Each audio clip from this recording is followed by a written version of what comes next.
Hello, everybody. Buenas tardes. If you haven't met me yet, my name is Maribel. I'm an academic advisor with the Enseñamos en el Valle Central initiative here at Fresno State. This is a program that supports future Latinx and bilingual teachers here in the Central Valley. And today we have three wonderful speakers that will be part of our first generation teachers panels today. So thank you all for being here. We'll go ahead and get started with our presentation. Again, feel free to keep your camera on or off. We will have time for questions at the end, but if you do have any questions for our presenters, feel free to add those at the chat anytime. For today's agenda, I'll be kind of defining what first generation means in our presentation today. And then I'll transition it over to our guest speakers. We will have time for a Q&A. This is where I will open up the floor for all of you. So I hope you guys are all here with questions today. Please don't feel shy. These are all three wonderful first gen teachers that I've had the greatest pleasure of working with, of being friends with, of meeting. So they are all really awesome and are happy to answer any questions that you may have about what it means to be first generation, but also first generation teacher in their very own classrooms. And then at the end, we will be having our raffle and then our closing with our information in case you would like to contact us about anything in the future. So in our presentation today, I would like to define what it means to be a first generation student. If you haven't heard of this term before, first generation in our definition today means first in your immediate family to go to college. So that means like if your parents did not attend or complete the college level classes or university, if they did not receive a diploma from college or university, but you are the first in your family to attend college, graduate from college, you are considered first generation. And what we mean by today's presentation in the terms of first gen teacher, that is a person who is a first gen student and is now first in the family to be in that profession. So our three speakers today were first generation students, and now they are teachers in their very own classrooms. And we are happy to have them here today to invite them to share their experiences and their journeys as first generation students and now teachers. So without further ado, I'd like to introduce Eric Gonzalez. He is a math teacher at Tranquility High School. He teaches freshmen, sophomores, juniors, and seniors. So yeah, I'd like to pass it on over to Eric. Thank you so much for being here today. Thank you, it's a pleasure. So hi everyone, like Maribel said, my name is Eric Gonzalez. I am a math teacher at Tranquility High, which is located near San Joaquin. It's about maybe 45 minutes away from here. It's a little past Kerman. You know, I know Kerman's a little bit more familiar. So first, I kind of want to share my educational background and what I do exactly. So I received my bachelor's from Fresno State in 2013. And then I continued my education and got my master's in math in, I believe, a year ago. I can't believe it's been a year. And now I'm currently an intern at Fresno State's credential program. So I'm also a student teacher, but I am hired through a district to teach my own class. So like I said, I teach math. I teach specifically Math 1, Math 2, Math 3, and I also teach calculus. Besides being a teacher, I also work with Gear Up, which is partnered. It's a program that from UC Merced's professional partnership or educational partnership. And it's basically a program that serves low-income communities, and it wants to accelerate students. It wants to give them advanced placing. So specifically what I do is I go to low-income communities and I teach these students math that they typically won't see in their classroom. And typically advanced math, I front load them with courses so they can just be better prepared, hoping that they develop an interest in math and they follow that into college. I have also been a teaching associate with Fresno State. This was during my master's program. And I have also been a tutor with Teaching Fellows. So I've pretty much been around teaching my whole life. It was it was very difficult. You know, first generation teacher, you don't really know what you want to do, or first generation student, you really don't know what you want to do until you get to college. I was lucky that I kind of just knew that I liked math and wanted to go into that direction. And the professors at Fresno State in the math department are amazing. So they just kind of helped me and guided me, challenging me at every step. And I'm always looking for a challenge. So that's what I decided to do. Teaching just kind of fell naturally after that. I really enjoyed teaching students and, you know, anything really. I love learning. So naturally I ended up love teaching. So as a first generation teacher, there are a few kind of advices I wanted to give you, or just a few pieces of advice. There can be a lot of responsibilities as a new teacher. And I think the most important part is to just really focus on yourself the first year and just just focus on building connections, focus on creating your lesson plans, and don't tackle on too many responsibilities, or else you're going to be pulled in many directions and it's quickly going to become unbearable. If you focus on yourself in those future years, it just makes everything easier. It's a really rewarding career, but you have to make sure that your classroom management is on point. That's one thing I didn't know. And now that I'm going through the internship program and I'm following the tips, my classroom management has improved and I can already see a huge difference in my classes.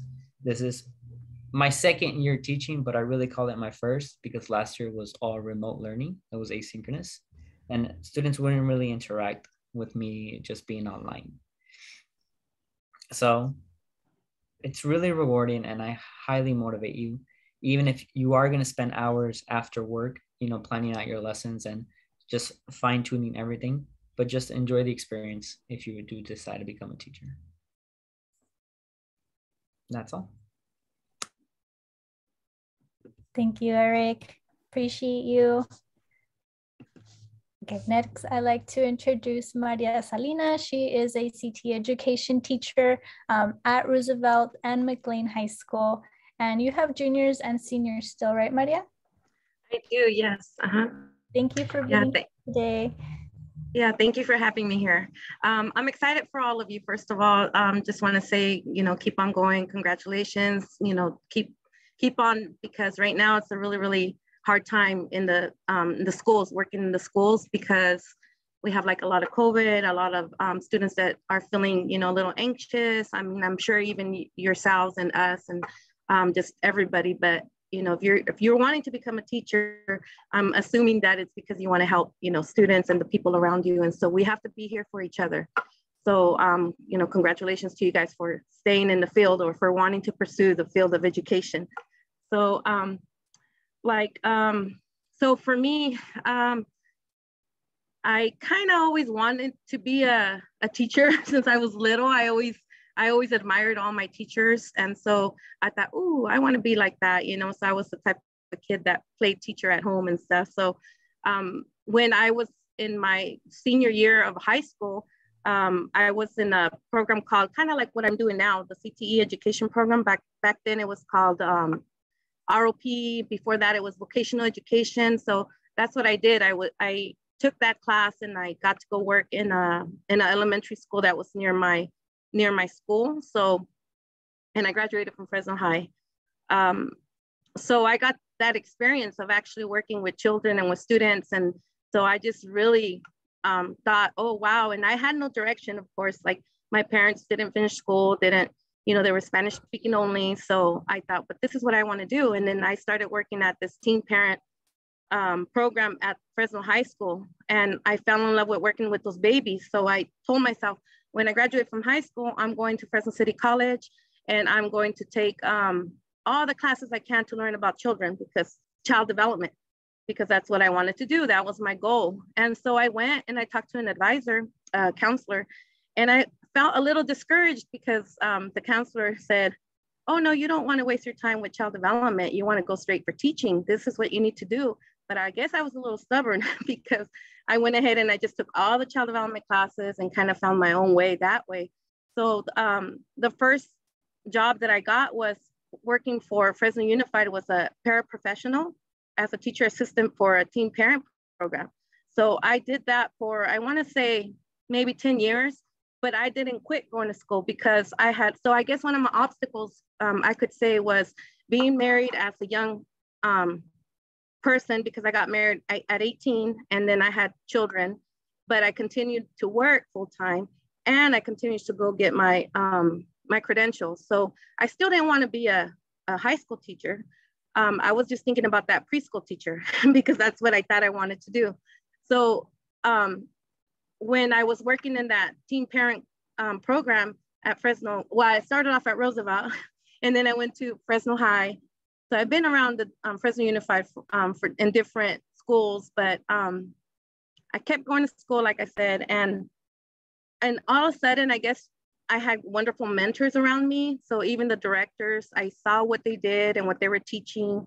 And I thought, well, I never saw myself there, but hey, I think I could do what she does, you know? And so I just met wonderful people and then changed my goal. And so then after I was doing that, I went back to school to Fresno State and got my, my credential. And of course, all of this took me like 10, 15 years. It's been 28 years total now that I've been working for Fresno Unified. And so I've been in different positions. So one of them, I was a mentor teacher for Fresno City College. So I had these teachers that wanted to work with preschoolers. So I was kind of doing both. I hope I'm not confusing anybody, but as I was going to school to get my teaching credential to teach high school, because now my new goal was to become director of this daycare center that I used to work at Fresno High.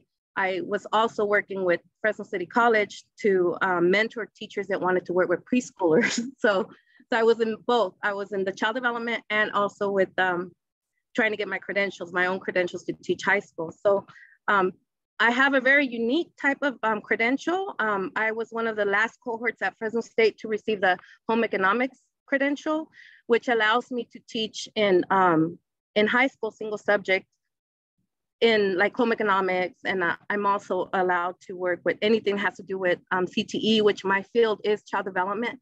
So I want to say that I'm blessed. I love this kind of job because now that I'm working with juniors and seniors that want to become teachers, which is called the teacher pathway here at, well, because I work at two schools, one of them calls the teacher academy and the other one calls the education pathway, but still it's all the same thing.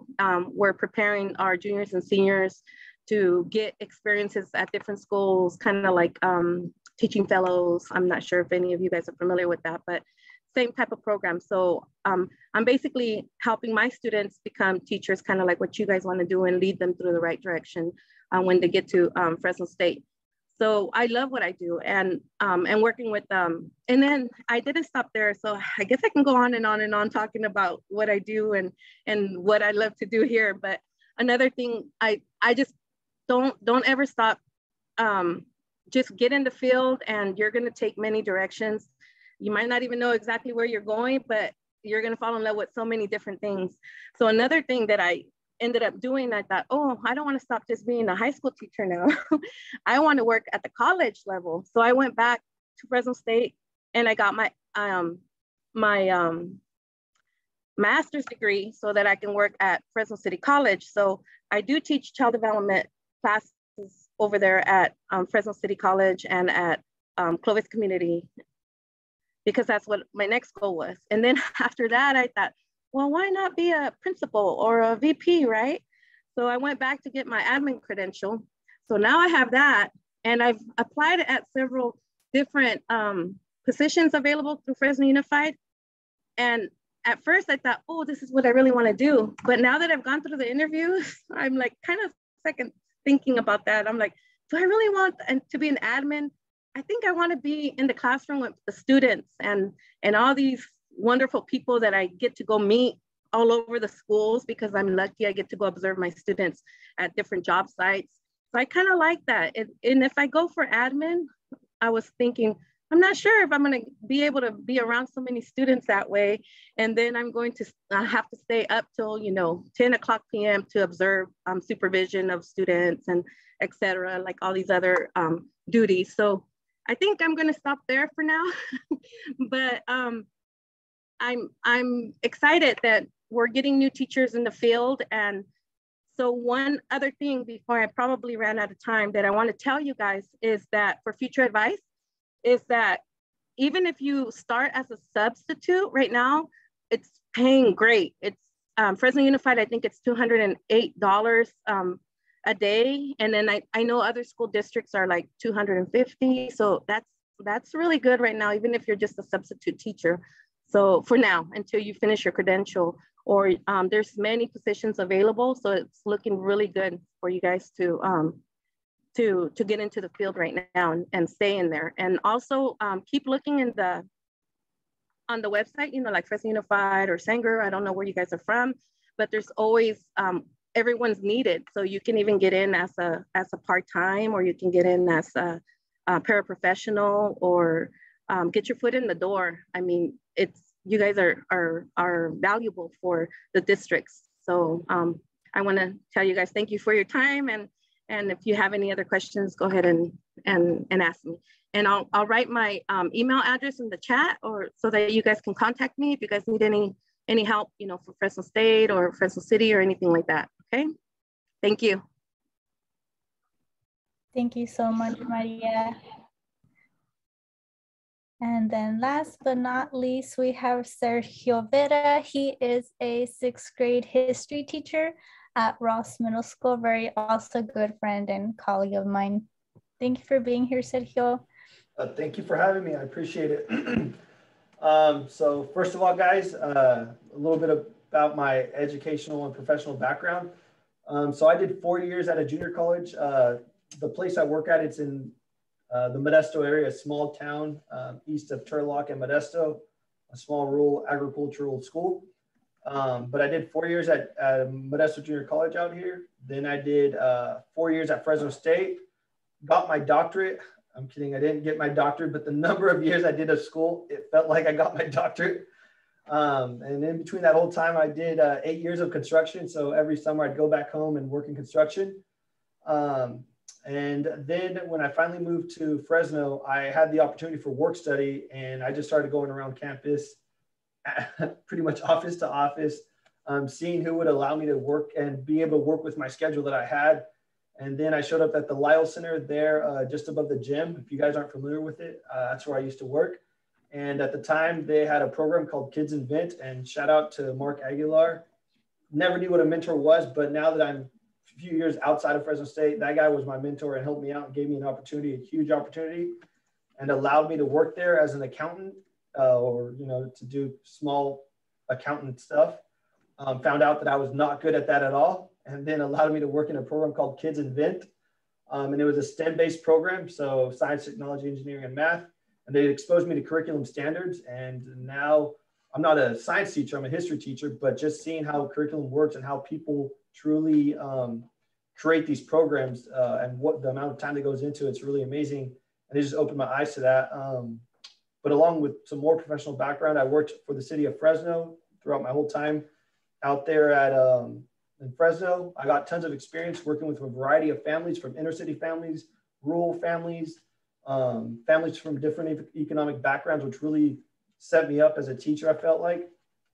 I did 1 year of teaching fellows, and then I finally got into the credential program. I started subbing. I finished off my student teaching at Fresno High, and then got to do like a whole semester there of not student teaching, but subbing.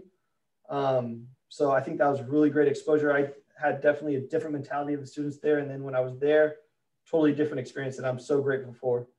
But that's just a little bit about my educational and professional background. And now a couple just points on like obstacles or challenges I face as a first gen student, which there are a lot. There's so many, and I'm sure you guys are going through them right now. One thing I just kind of put on here as one of my notes was just life. Like, life is an obstacle. Trying to balance family and my responsibilities as a first gen student. Like I have, you know, I used to come home when I was first there, my first couple of years at Fresno, I would come home every weekend to just do simple things for my mom, you know, cut the grass, pick up around the house, do little things like that. But then as my program kept moving along, that became too hard. And I had to tell my mom, like, Mom, I can't come home this week. And she's like, you're not going to come home. You're not going to come home for, like the carne asada or the barbecue or your cousin's birthday or your brother's birthday. And it's hard. It's hard, especially because, right, as a Latino, I'm super connected to my family. You want to be there all the time, but you're trying to balance this thing of like, okay, I want to move forward and, become successful in life. And I want to move up the next economic ladder and stuff like that. But you got to find that balance. So that was hard too. Another note that I put down here was not understand the politics of it all. There's a lot of politics, whether you're in a large school district or a small school district.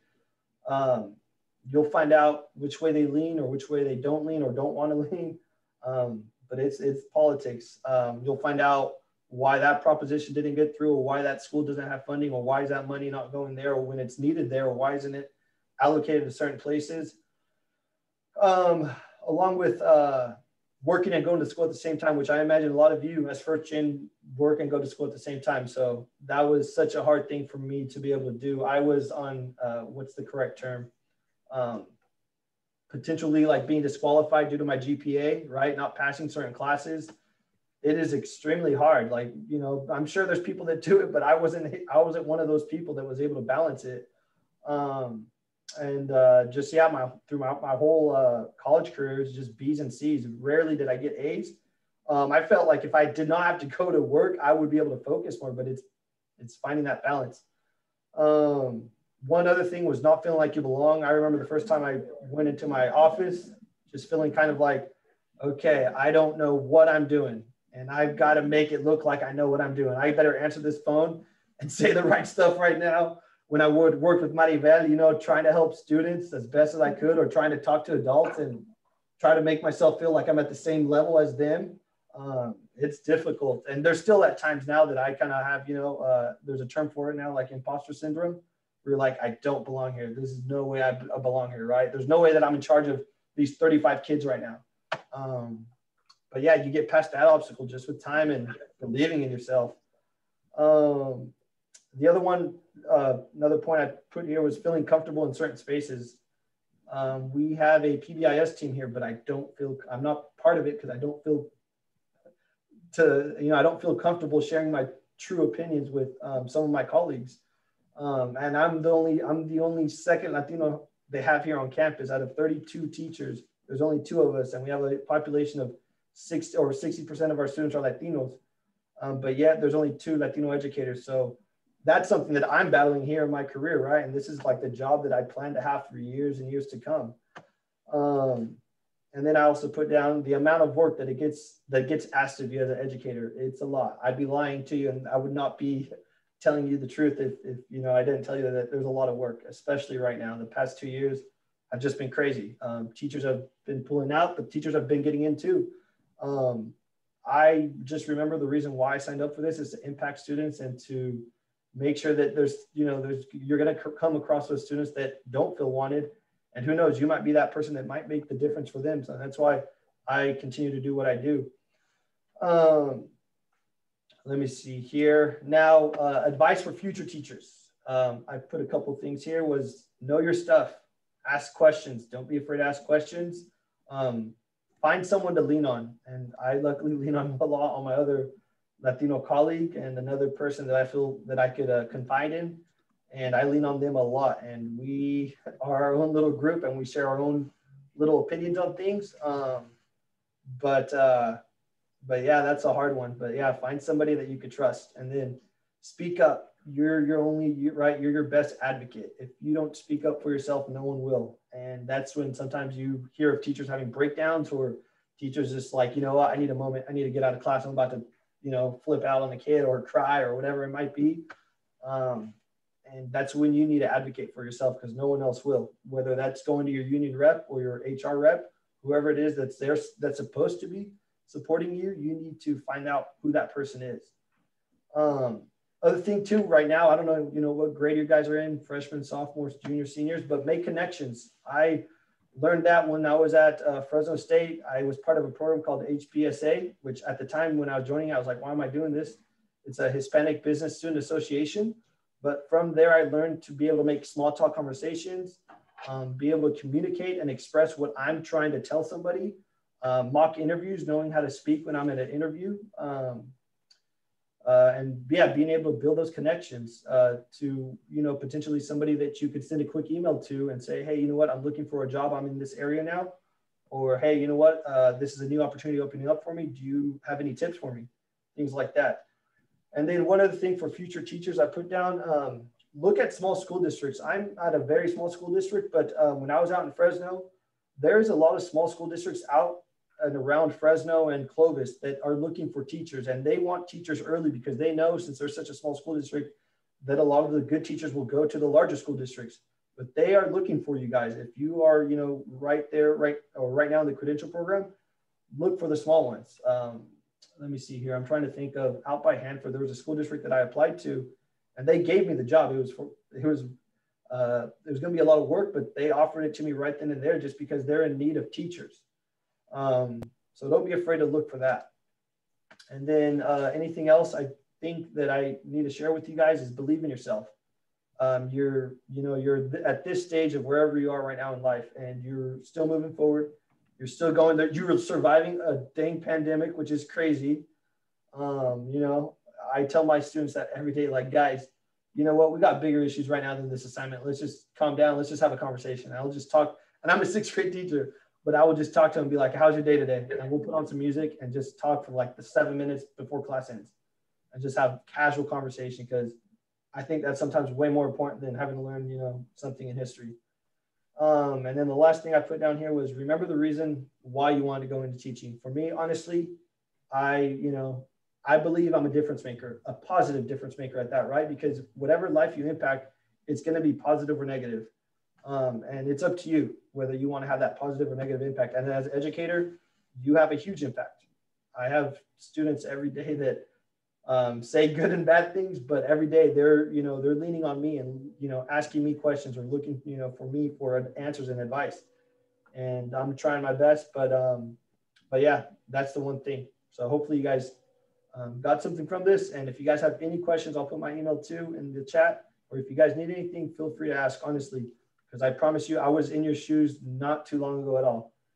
I got gray hairs and I'm balding, but I was in your shoes not too long ago, okay? That's it. Thank you so much, Sergio. A virtual round of applause for our 3 awesome speakers. Again, thank you so much, all of you, for being here today. And we really appreciate your time, your words, your advice for all our students, like the ones that are here present and then the ones that will watch this later. Thank you all so much. And I would like to open it up to all the students that are here today. The floor is yours. Ask away, ask so many questions. These 3 people are so genuine, so sincere, very honest and very kind. I've only known them for so long. I'm not even from here, but just getting to know them recently or after some time. Very wonderful people that I would love my kids to have as teachers someday. So please ask away any questions. Feel free to add them to the chat or unmute if they're in the chat. I'll happily read them out loud, but please go ahead. I think Erica has her hand raised. Go ahead, Erica. Yes, thank you. So Sergio had mentioned this. He just mentioned it, but I don't know. I kind of would like to see if there's an answer. So we're first generation, like we talked about, which means that like most of our parents work really hard, which means that we probably worked really hard. So how do we find the balance, work-life balance? How do we, because we want to be difference makers, right?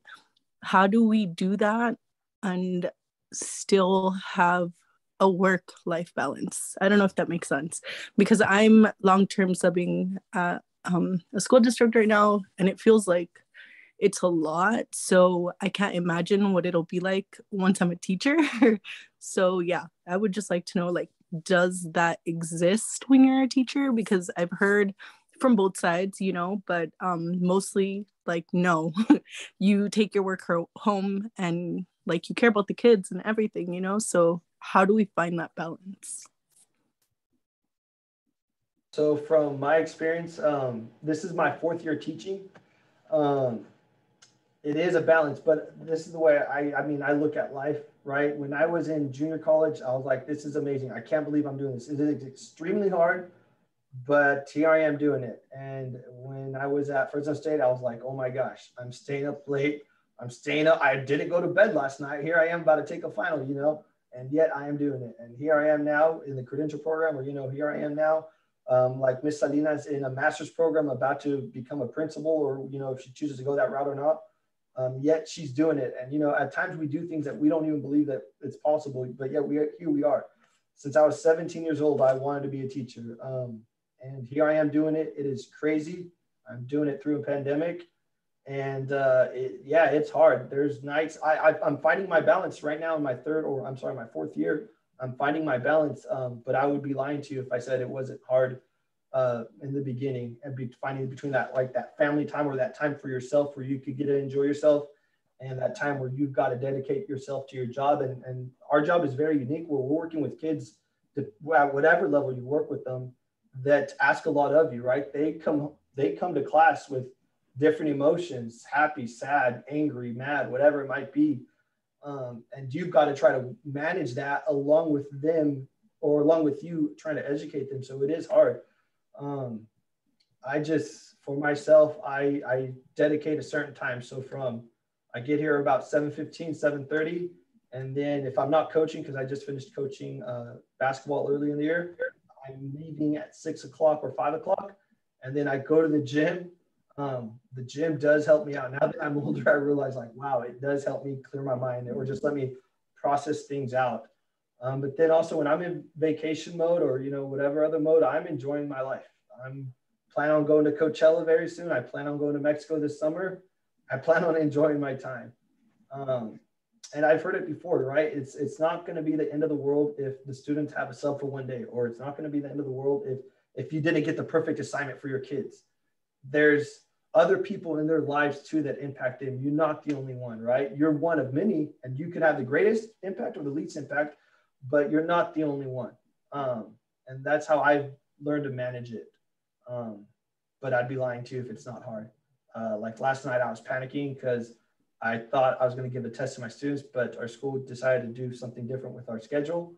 So I had to switch it and flip it. And I explained to my kids yesterday or today, and they're, you know, at least my students are very understanding. And that's one thing I've learned too, is just to be truthful and sincere with your students. And they pick up on that, right? I let them know, like, I'm not a robot, guys. I got feelings too. It's like, I cried too. You don't think I cried? Like, just because I'm a man doesn't mean I don't cry. But that sincerity, I think they're able to pick up on it. Hopefully that it helps answer that work-life balance question. I apologize. Thank you, Sergio. Thank you. Maria, would you like to add? I feel like it's really hard to say, because you do go through a lot, and you kind of change throughout the years that you're like in the field. When I first started off, I knew what I wanted, so I was a go-getter, so it didn't matter, and I had a lot of support, you know, at home. But there was times when, because I worked full-time, and so it was just my husband and I that were, you know, trying to run the house and pay bills, and so I needed the money. I couldn't take time off from work, so I had to take a leave of absence. And so it's a little sacrifice, you know, to save up a little bit of money, get a loan. I didn't qualify for a lot of, because I already had a teaching job, I didn't qualify for a lot of, you know, financial aid and stuff. So you got a lot of sacrifice, you know, your family also, but find a day, like if you say Sundays, find something that you want to do together with your family. Like, especially for like, I was a child development field. So I thought, whoa, I'm over here patting other little babies' backs, teaching teen parents about quality time with their children. But what am I doing? I'm going to school and I'm working and I get home late. So find that time to have quality time with your family, to have quality time with your children. And also don't forget yourself, don't neglect yourself. And I know it's hard to fit it in there, but you know, you kind of, I know it's just, maybe you go semester by semester, stressing and eating, you know what, chips or whatever you need to do, because you have to do your assignment and stay up, you know, 1 a.m., 2 a.m. or whatever it is. But it's only temporary. It's only a little bit, because you're going to get to that goal. So take it semester by semester. When you get to what you want, it's going to feel so good. The people around you, your children, your family, they're going to be so proud of you. You make a difference in other people's lives. Like my students look up to me, and it just makes me feel good that they see that, oh, Miss Salinas can do it. Look, I'm going to be, so just kind of you motivate each other. Also, one thing that I like about being a teacher is that I get spring break, I get winter break, I get all those Monday holidays. I look forward to every single little Monday holiday that, you know, this month I'm going to get so many Mondays off. I love those Mondays. So what do I do on those Mondays? I spend 100% of the time with my daughter, with at the gym. Yeah, maybe, you know, go to the gym together as a family thing, but look for those little things that you have at the end. Like let's say you get, I don't know, you get a stipend for doing some kind of mentorship or something that you did.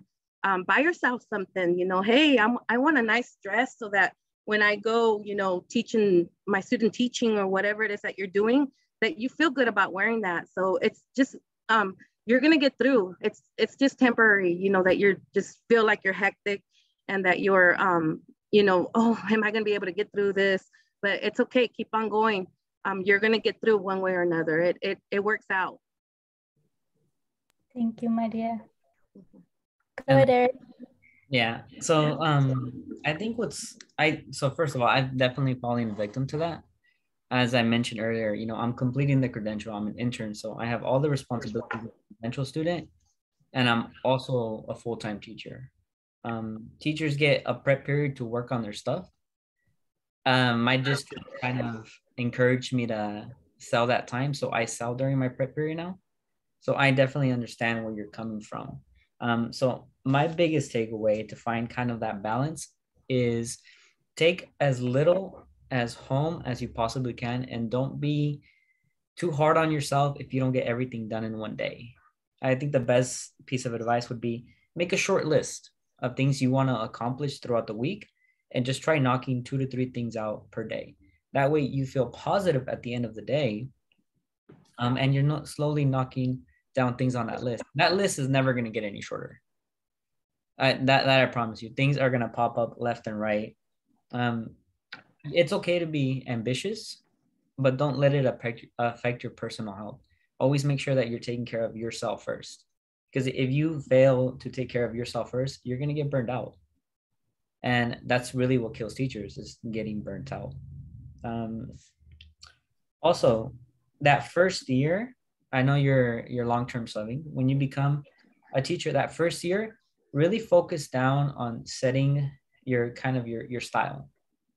You have some early experience, you know, take that to heart. See what kind of teacher you want to be, how your classroom must run, what kind of lessons you are planning, and reflect. This, you know, this lesson went this way, I didn't like, and then you slowly increment and become a better teacher throughout the years. You don't have to do it all at once. It's okay. This is the perfect case where, you know, the turtle wins a race. But definitely dedicate a lot of time in that first year, and that sets you up for a whole career. That is awesome, Mike. Thank you. Thank you all. Do we have another question?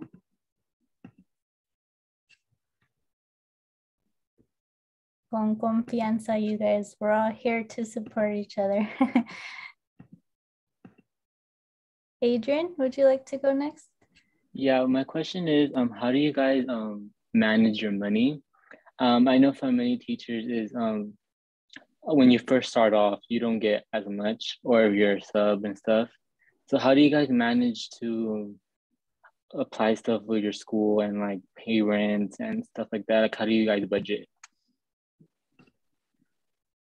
It's a really good question. Would one of you like to answer that one?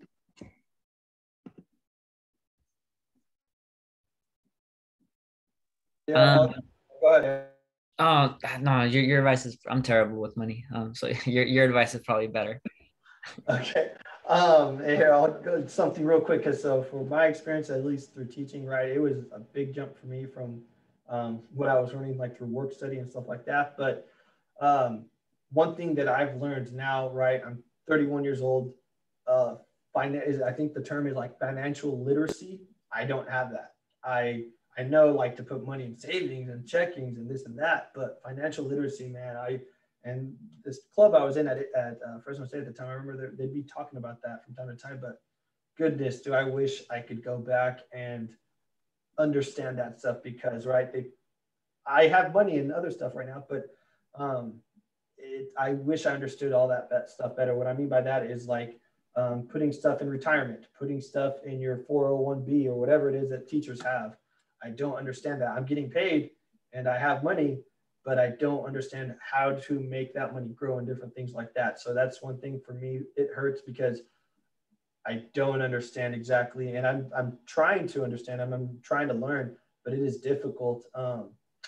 But yeah, and in regards to rent and stuff like that, so I lived at Fresno or at Copper Beach Apartments for like 6 years, and it was about $600 a month, and it was a lot, and I'd rarely have little spending money. But then when I got a job back I'm in my hometown area, I moved back in with my mom, and my goal is to hopefully buy a house sooner rather than later. But houses are expensive, so we'll see.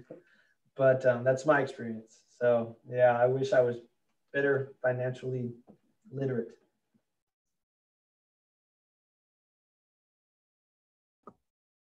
So back to what I was saying. Yeah, I'm terrible with my money.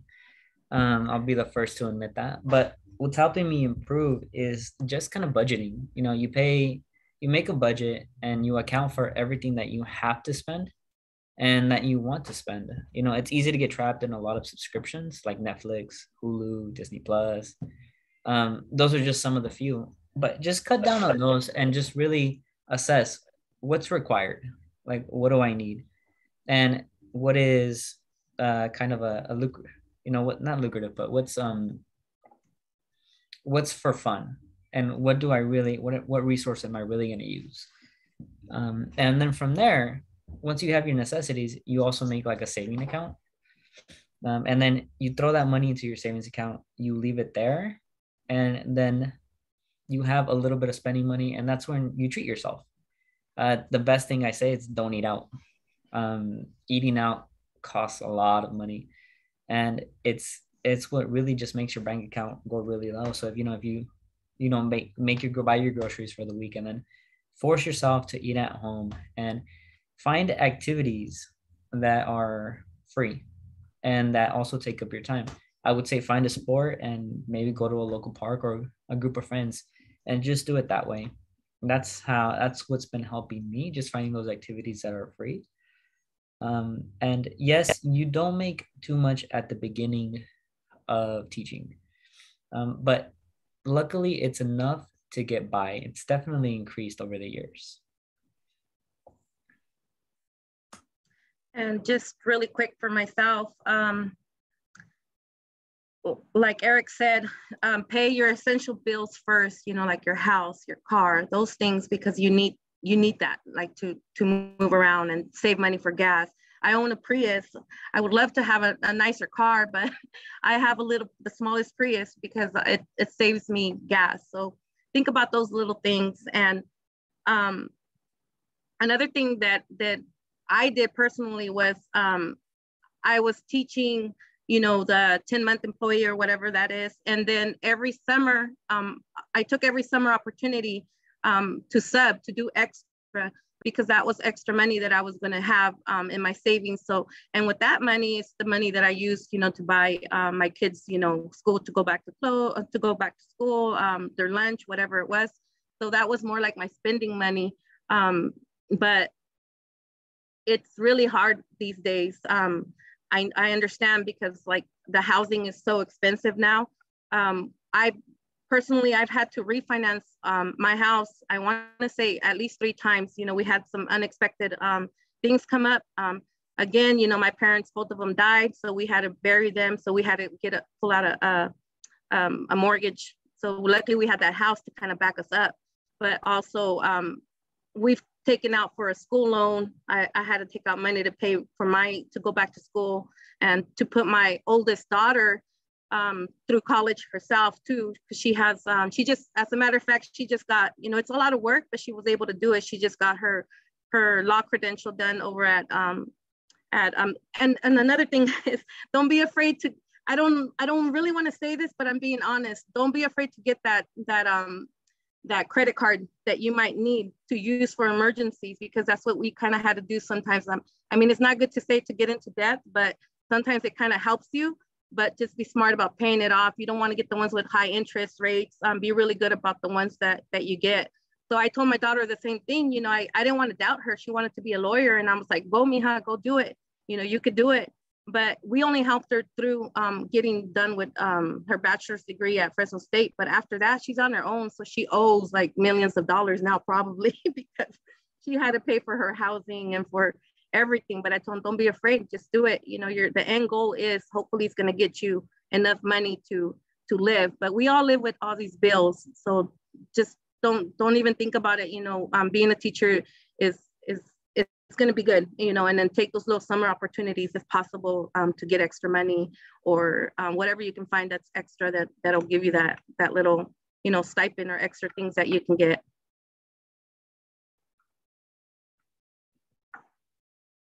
Thank you. It's true what our parents are saying. Hay comida en la casa. They're saying it for a reason. Yeah. Any other questions? We still have a little bit of time. I think like 8 more minutes. There's actually one in the chat, and I believe it's by Gladys. Yes. Hi, Yeah. Gladys. Do you want me to read it, or would you like to say it out loud, Gladys? Can you hear me? Yes. Okay, perfect. Hello, Hi. everyone. Is there feedback? No. Okay. I just want to honor each and every one of you for sharing so vulnerably those pieces of your life. I guess I'm coming from a different perspective, and I'd love to learn what part of the credential program was really helpful for you, like meaningful, even if it wasn't something in the curriculum.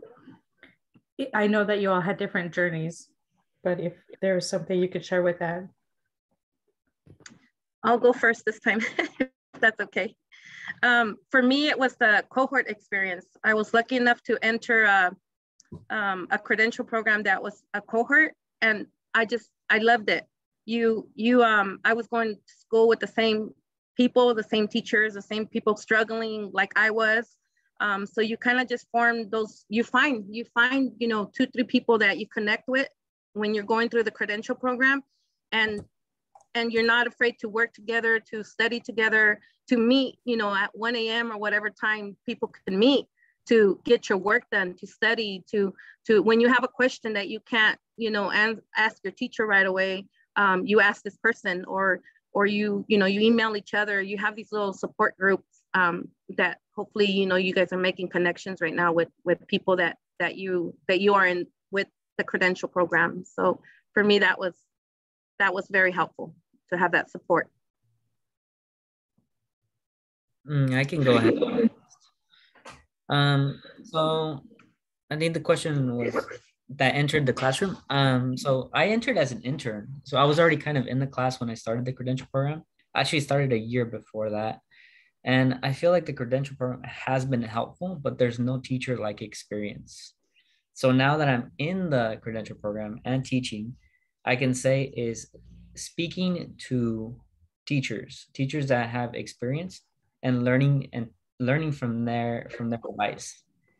In the credential program, I was assigned a coach, and that's the coach that kind of just would observe me teach the classroom, and they're the one that pinpointed out just kind of classroom management, and that has gone such a long way for me. You know, the difference is night and day just following that advice, but also as a teacher, just going in and talking to other teachers and being very honest with them. It's like my first year, like, what do you recommend? What's your greatest advice? And listening to what they say, it's just phenomenal. It's just amazing. It's amazing to hear their advice, and they have a lot to share. You just have to be willing to listen and have an open mind to what they say. And my experience in regards to, you know, what can I speak about the program? So I was in a unique situation where I was given an internship credential or internship opportunity at a charter school. But I hadn't started my credential program yet. So I had to go and speak to, and I was trying to look her name right now, and I apologize for not remembering it. But I had to go speak to her in person. It's somebody high up in the credential program, but she doesn't work there anymore. But I had to speak to her in person. And they also wanted one of the professors there too.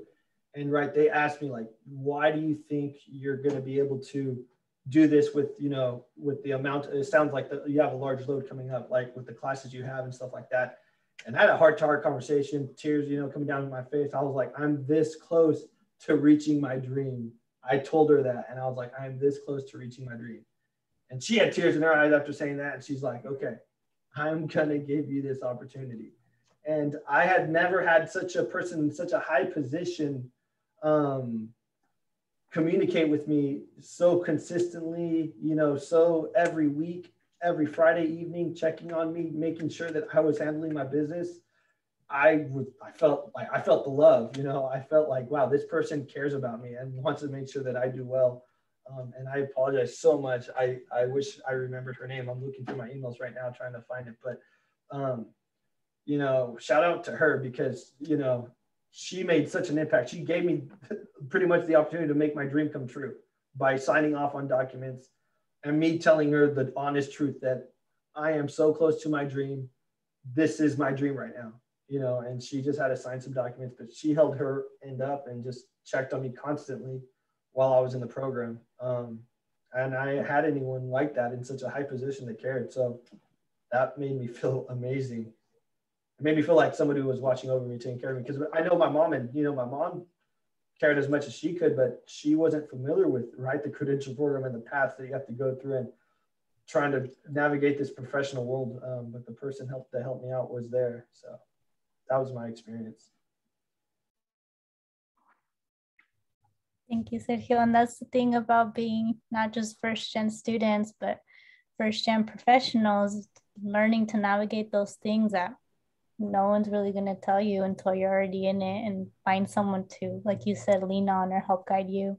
And I found her name. It was Emmy L. Phillips, Professor Phillips, or at the time she was the coordinator for SQL subject credential programs. But yeah, she helped me out a lot. Awesome. Shout out to Dr. Phillips. Okay, we have time for, I think, one more question before we close for today.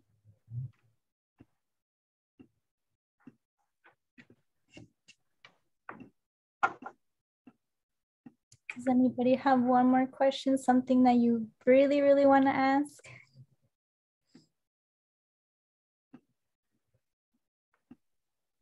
I have another question if no one else does.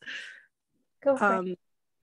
How would you describe your classroom management? Because I know that's like one of the biggest interview questions, or at least from what I've heard. And I kind of like have had kind of experience, like I've talked to the principal at the school that I've worked, and he's like, you need to have good classroom management. So I think I understand what it means, but how would you put it into words, or at least your style? I can go first since I don't think I've gone first this time. So I know I keep emphasizing about the classroom management. So it's just about kind of having a one-to-one conversation with you and the entire class about what's gonna be the norm. How are we gonna operate in class? What are gonna be the rules?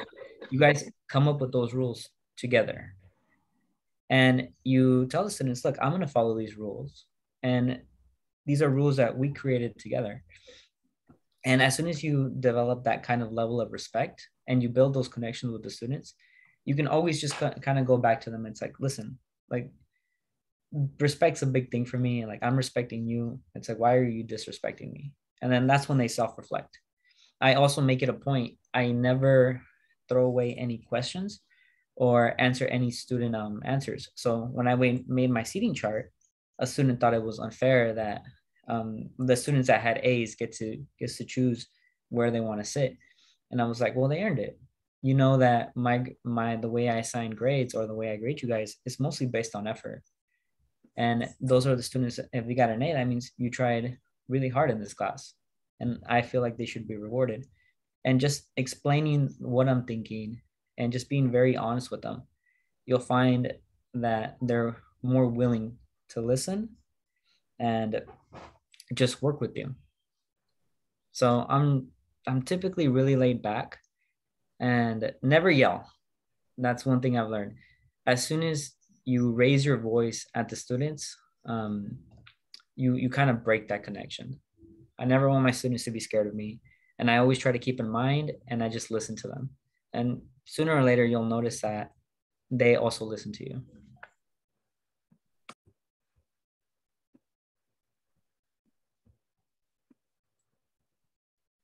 Thank you. I'll go ahead and go next. I agree 100% with Eric. You know, and that's hard because not every, you know, you think you have a style, but you have to get to know your students. And it takes time. So make those connections, you know, like when they go back and you're looking at the standards, you know, it seems like, you know, teaching your lessons or looking at, you know, everything that we need to do to teach students. Well, none of that is going to make sense if you don't build that connection with them. So you have to take time. And I know it's hard because we get rushed. You know, there's so many things that we have to cover, but it doesn't really matter. I know that in the eyes of the administrators, when they walk in, they want to see that, you know, that you have rigor in your classes and that you have, and that you're able to, have things to control your classroom, but you're not going to be able to do it unless you have that connection with the students first. So it's all about having that, earning that respect and getting to know them and making connections with them. Like, what do they like or what, so even when you're greeting them, that's why those things are so important is to get to know them before you can start teaching them anything like that. And then management becomes a lot easier because then you teach them the routines and you teach them what needs to happen in your classroom, and it might change the following year. It might change the following semester. It might change when they have something going on at home that's stressing them out. You might get one day then when they come in and they're disrespectful to you, but that's when you have to be patient. And I know that safety is priority, but you also have to be a good observer. You watch them and you pay attention to their cues. Don't make them feel, don't belittle them. Maybe, take time to send them a message or it depends what age you're working with, but, take that little extra 30 seconds to try to make the connections with them. Yeah, and I'll just share. I know we're at 6 o'clock, but I'll just speak real quick. Adding to what they're saying too, right? In regards to like not yelling at them and knowing the group of kids you have in front of you. In my experience, I kind of let my kids know, and I have middle school, so I'm 6th grade. At least that's where middle school is considered, or 6th grade is considered middle school at the site I'm at. But I let them know, right? They all have a job. Everyone has a job. Even if you're a little kid, you have a job. And I let them know that their job is to learn. You come here to school every day to learn. Sometimes it's easy, sometimes it's hard, sometimes it's fun, but I guarantee you in my class, you will learn something every day, whether it's a fun fact or whether it's something really deep, you're going to learn. And maybe it might be something about yourself that you don't like working with this kind of partner, but I let them know too that I'm a person, that I'm a human. I'm not a robot. Like, I do get frustrated and I'm a very patient person.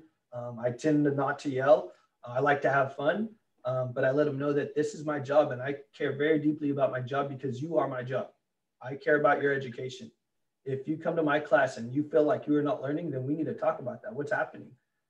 But I also let them know that they have to be self-reflective, like what Eric says, like, what are you doing right now that's preventing you from being able to grasp this or learn something? And it's worked out well. And in high school, it's a bit different at my experience at a high school, but with middle school, that's worked out well for me. And being very just non-combative. If maybe a student got up and, I don't know, for example, a student got up and shot a piece of paper into the garbage can. Like, that to me is not the end of the world. Like that, you missed the shot. Maybe I'll say that. But pick your battles. There's some things like, come on now, just because a kid got up and talked to a friend, you're going to flip out. I'm like, just bigger things than that. But yeah, that's my style at least. Thank you, guys. Yes, thank you all so much.